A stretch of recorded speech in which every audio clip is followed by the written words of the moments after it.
Hello, thank you so much for coming today. We meet again. Who makes your destiny? Is your destiny imposed upon you by some external source?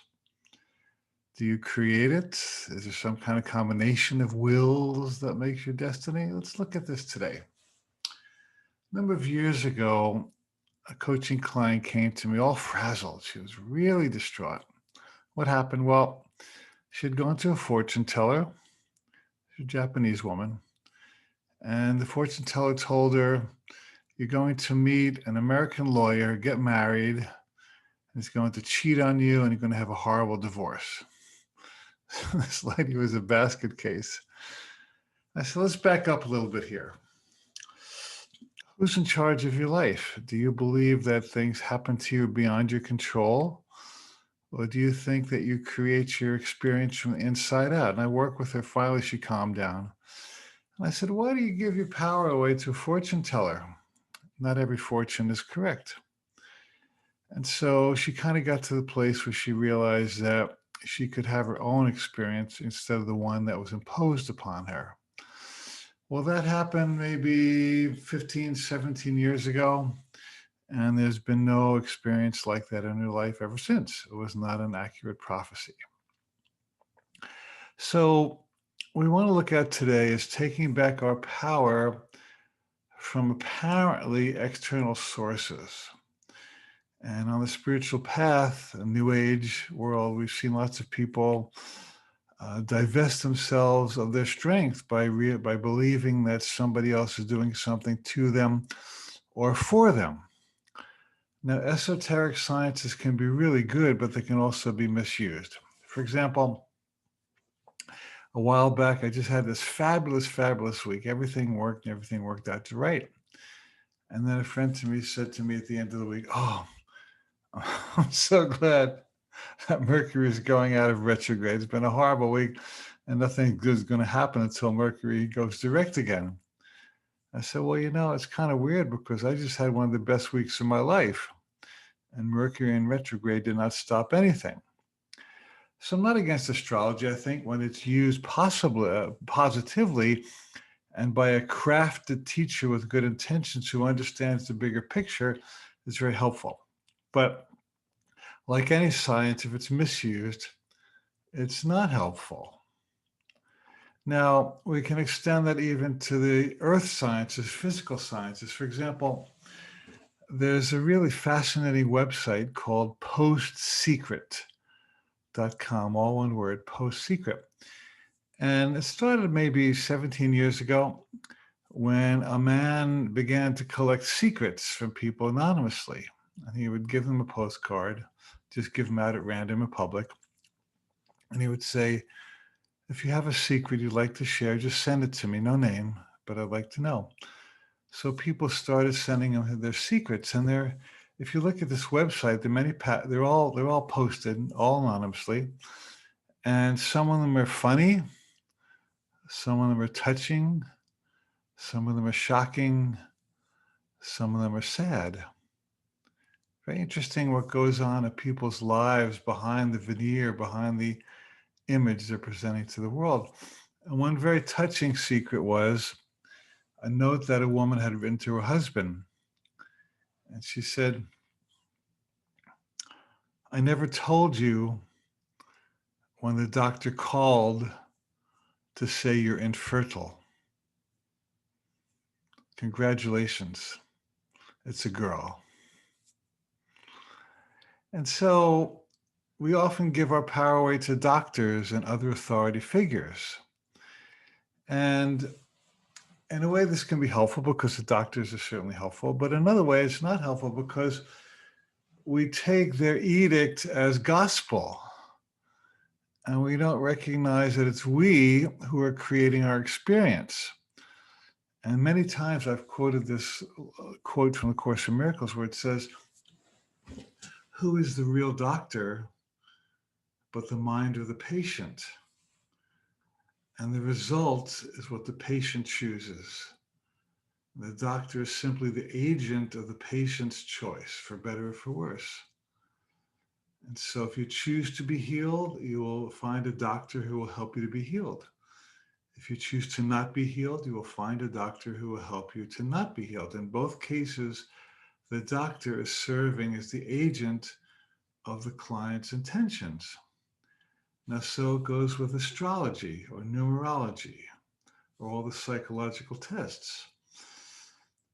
The world is not a cause. The world is an effect. This is the basic fundamental teaching of A Course in Miracles. It says mind is cause, and everything you see supposedly out there is the effect. We think that Mercury or the moon or somebody's causing something, but really that is the picture of our consciousness.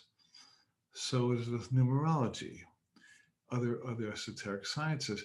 So if you want to use these experiences, see them not as determining your life, but as symbols of the life you are choosing. And even if you have chosen a symbol that's working against you, it's utterly possible to choose a new symbol that will work for you. This is the power of the mind. This is the power of the heart. This is the power of intention. Nothing outside is causing your experience. That's a hard one for a lot of people to swallow.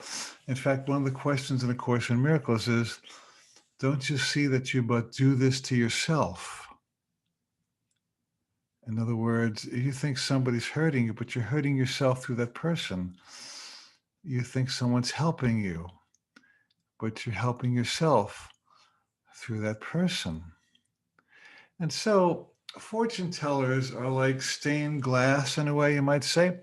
So let us say that a psychic or a seer, or clairvoyant of some kind is getting a message.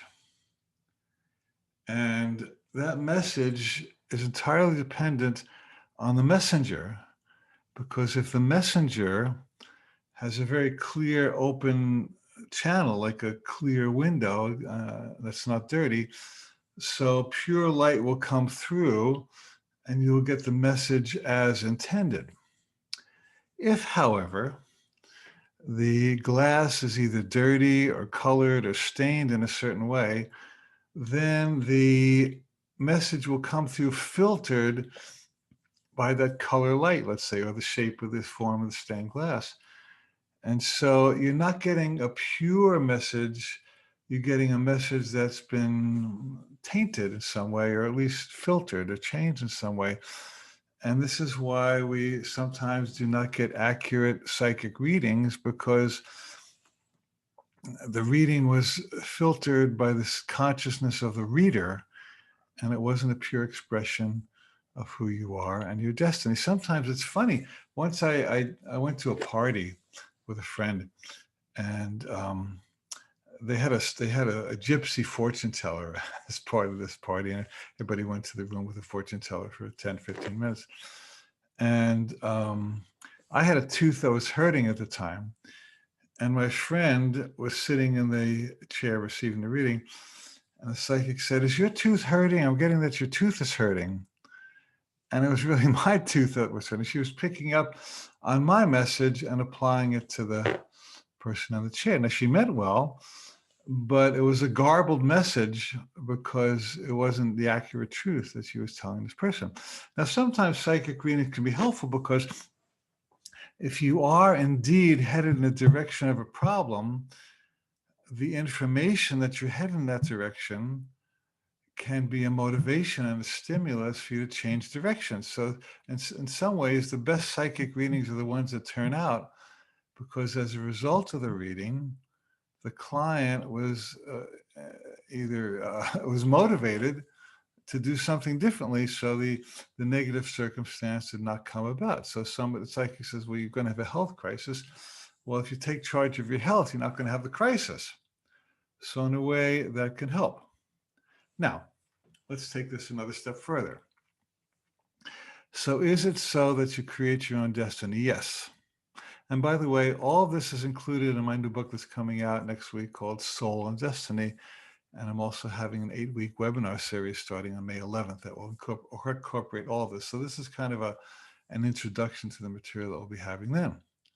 So there's another aspect, which is the fact that in some ways, our destiny is already created. And I'm a big fan of this because the most amazing things that have ever happened to me,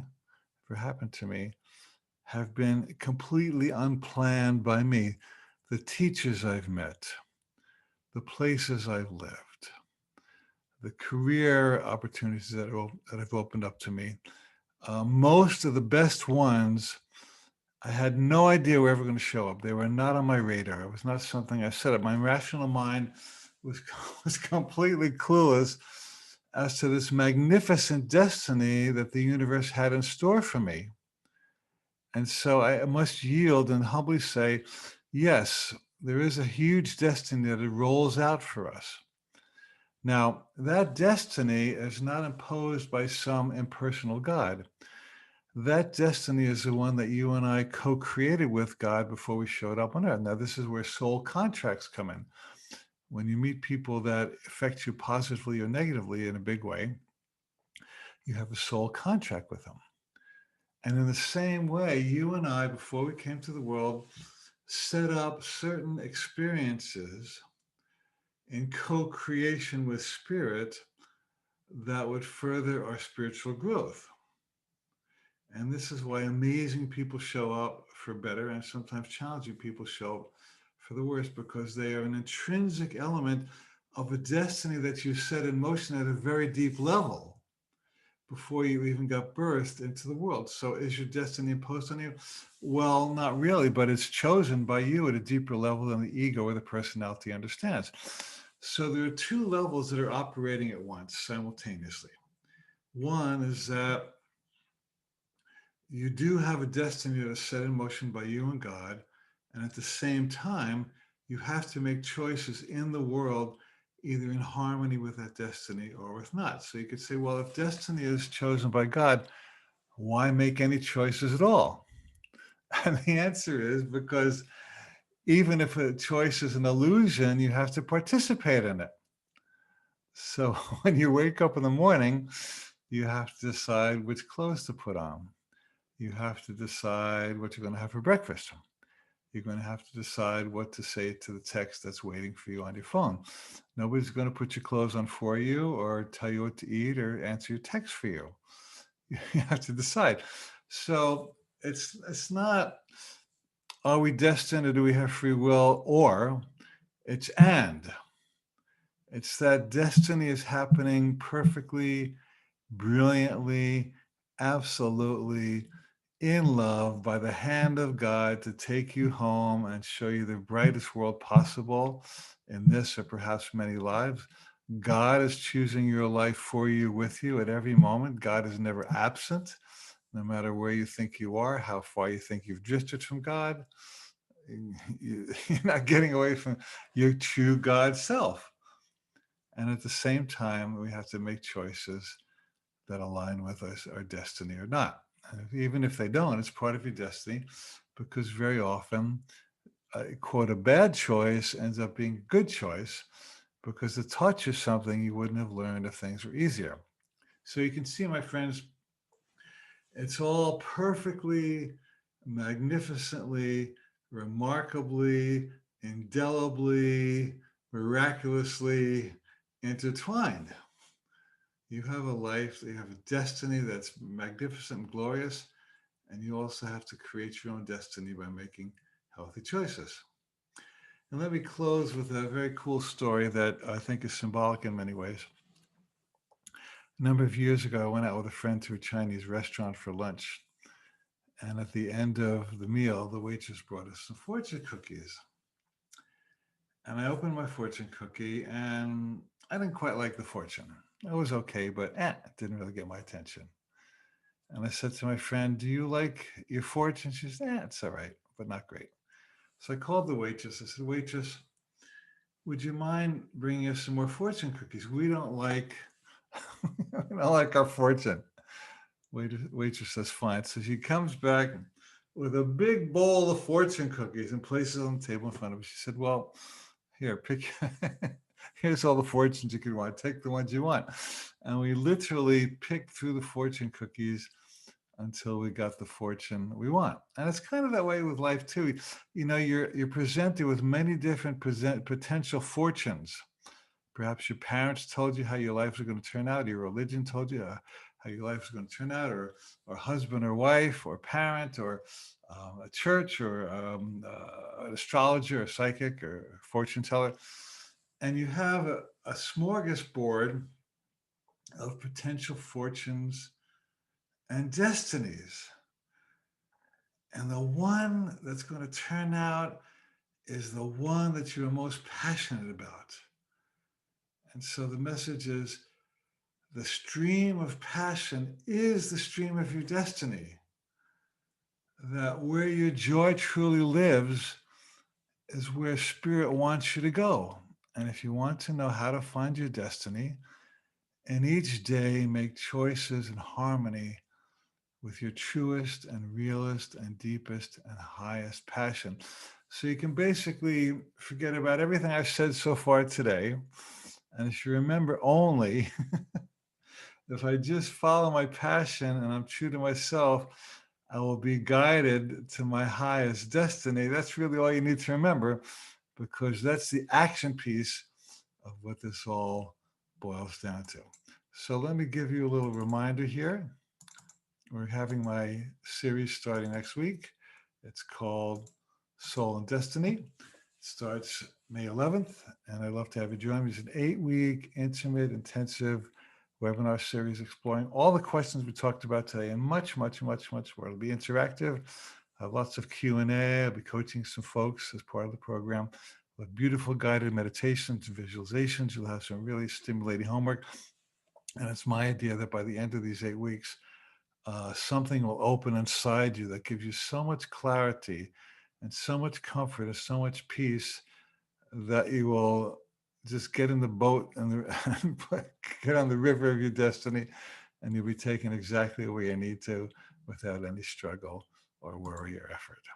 Okay, well, I guess that's it for today. Thank you so much for showing up, and we'll see you next week.